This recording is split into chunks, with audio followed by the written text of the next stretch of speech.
یا ایہا آمنو، یا اے الذین لوگو آمنو ایمان والو، اے ایمان والو، انما المشرکون، بے شک مشرکین جو ہیں، ناجسن، ناپاک ہیں، بالکل ناپاک ہیں، نرے ناپاک ہیں، فاپس لانا فلا پس نہ یقربو، قریب آئیں مسجد الحرام، مسجد حرام کے پاس، سو وہ قریب نہ ہونے پائے مسجد حرام سے، بعد اس کے جب کہ عامہم ھذا، اس سال کے بعد، وَإِنْ اور اگر خفتم، اور اگر تم اندیشہ کرو، خوف کرو، عیلتاً تنگ دستی کا، فسوف، واپس سوف ان قریب، یغنیکم اللہ، یغنی غنی کر دے گا،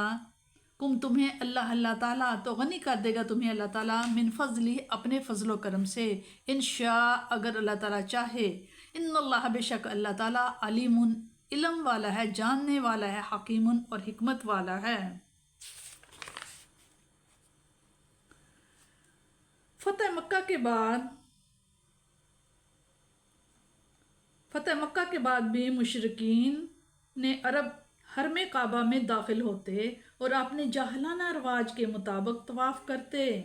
اور ارکان حج بجا لاتے۔ اس آیت نے آئندہ کے لیے ممانعت کر دی کہ کعبہ مقدسہ جو محض اللہ وحدہ لا شریک کی عبادت کے لیے تعمیر کیا گیا ہے، وہاں اب مزید کسی مشرکانہ پوجا پاٹ کی اجازت نہیں ہوگی۔ سیڑھیاں اور تالیاں بجا بجا کر برہنہ طواف کرنا اور اس قسم کی دوسری لغو رسمیں بند ہیں۔ مشرکین کے نجس ہونے کا مطلب یہ ہے کہ وہ اپنے عقائد اور باطل نظریات کی وجہ سے ناپاک ہیں۔ امام مالک کے نزدیک کوئی مشرک کسی اشد ضرورت کے بغیر کسی مسجد میں داخل نہیں ہو سکتا۔ امام شافعی کے نزدیک کوئی کافر مسجد حرام میں داخل نہیں ہو سکتا، دوسری مساجد میں داخلہ ممنوع نہیں۔ امام ابو حنیفہ کے نزدیک ہر مسجد میں کافر داخل ہو سکتا ہے، اور اس آیت کا مطلب یہ ہے کہ حج کرنے اور اپنے مشرکانہ رسوم ادا کرنے کے لیے داخلہ بند ہے۔ جب کفار سے قطع تعلق کا اعلان کر دیا گیا تو بعض لوگوں کے دلوں میں یہ خیال گزرا کہ اس طرح تو تجارتی کاروباری بھی بند ہو جائے گا، ضرورت کی چیزیں نایاب ہو جائیں گی اور کھانے پینے کی اشیاء کی بھی تنگی ہو جائے گی۔